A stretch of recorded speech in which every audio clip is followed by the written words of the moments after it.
what the state should do. Because, and let's go to some other basics. There are specific functions of money and currency.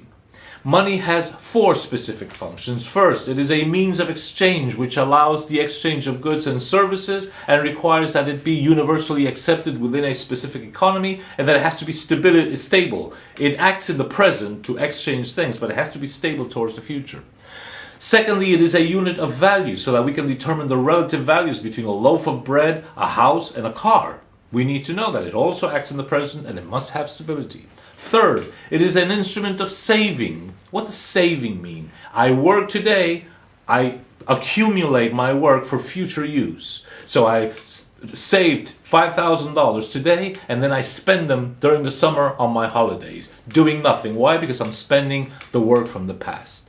And the fourth is that it should be an instrument promoting economic activity, economic expansion. In other words, everything is ready to go. You have workers ready to work, cement companies ready to give cement, steel companies ready to give steel. You need to build a road, but you don't have the money. Okay, the state must finance that so that the money is available to make things happen. And that means that it will be paid with future work. In other words, with future tolls and taxes and so forth.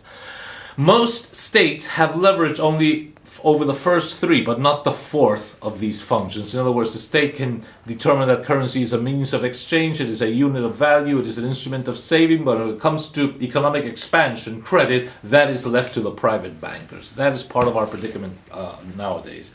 The United States is a very special case because in the United States, the Federal Reserve itself is a private organization whose shareholders are more than 95% the private banks themselves. That's why in the United States you cannot audit the Fed.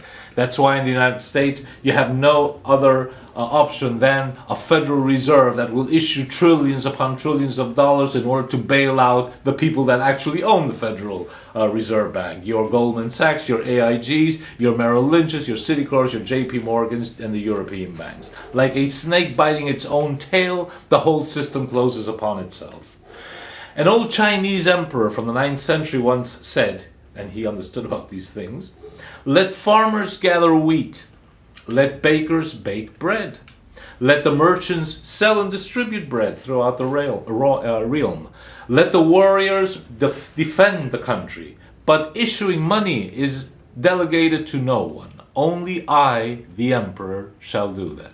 A very shrewd Chinese emperor who understood the power of issuing currency. Because you see, money is to the economy what blood is to the human body. A person must have the right blood in the right amount at the right blood pressure. It must harmoniously throb through the entire body at the right speed and at the right rhythm. It must contain the right nutrients. If blood pressure is too high or too low, if blood is poisoned, the person gets sick and even dies. If there's too much blood, the person dies. If there's too little blood, the person dies. So blood is to the human body what money is to the real economy. There is a parallel there. Our financial system today is totally out of proportion. It has been poisoned by usury, by speculation, by parasitic operations, by inflation, by improper amounts, rhythms, temperatures.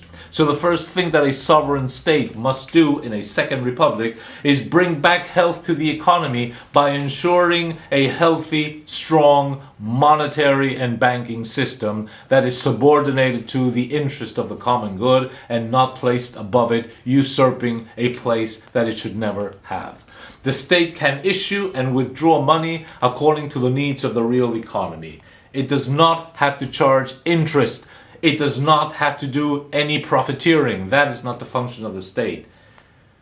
Why should that be outsourced to banks, to private banks? That is the key question. I ask you now to go on to video number 3, which speaks on rejecting the debt-based economic system.